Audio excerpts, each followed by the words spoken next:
مجھے یاد ہے میری نانی مجھے جب واقعات سناتی تھیں، بہت ہم چھوٹے ہوتے تھے تو ان کے ذہن، کیونکہ انہوں نے وہ لائیو چیزیں دیکھی تھیں، اس کا ہمارے اوپر ایک گہرا اثر ہوتا تھا.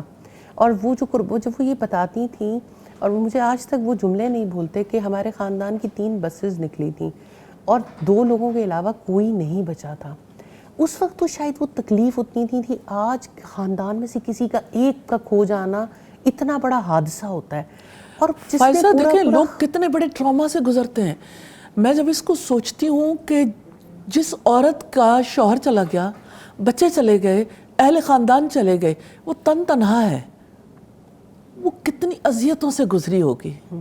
وہ مرد جس نے اپنے بچے بیوی کھو دیے، اس کی کیا کیفیت ہوگی. وہ باپ جس نے اپنی بیٹیوں کو کھو دیا، جس کی بیٹیاں اغوا ہو گئیں، جس کی بیٹیاں شہید ہو گئیں، ان کی کیا کیفیت ہوگی. آپ اس ٹراما کو انڈرسٹینڈ کر سکتے ہیں.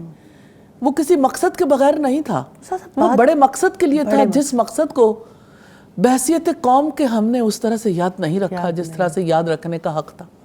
آج اگر ہم استحکام پاکستان کی بات کرنے جا رہے ہیں تو ہمیں رک کے یہ ضرور سوچنا ہوگا اس استحکام نہ ہونے کے پیچھے کیا ہے. قومیں محض مٹی سے، محض ان ساری چیزوں سے نہیں بنتی جو کچھ اللہ سبحانہ تعالیٰ نے اس دھرتی پہ عطا کیا ہوتا ہے. قومیں نظریات سے بنتی ہیں. اور وہ جیسے اقبال نے کہا قوم مذہب سے ہے، مذہب جو نہیں تم بھی نہیں.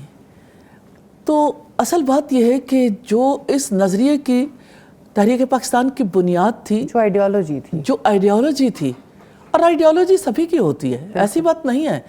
آپ ایک ایتھیسٹ کو دیکھیں، اس کی آئیڈیالوجی نہیں ہے. کرسچن کو دیکھیں، جیو کو دیکھیں، ہندو کو دیکھیں، ہر ایک کی اپنی آئیڈیالوجی ہے.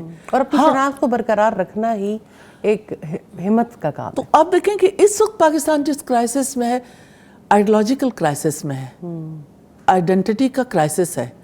آج ہماری نسلوں کے پاس اپنی آئیڈینٹی نہیں ہے. وہ اپنی آئیڈینٹی سے وہ محبت نہیں رکھتے. ہمیں ضرور رک کے یہ دیکھنا چاہیے کہ ایسا کیوں ہوا. جزاک اللہ خیر.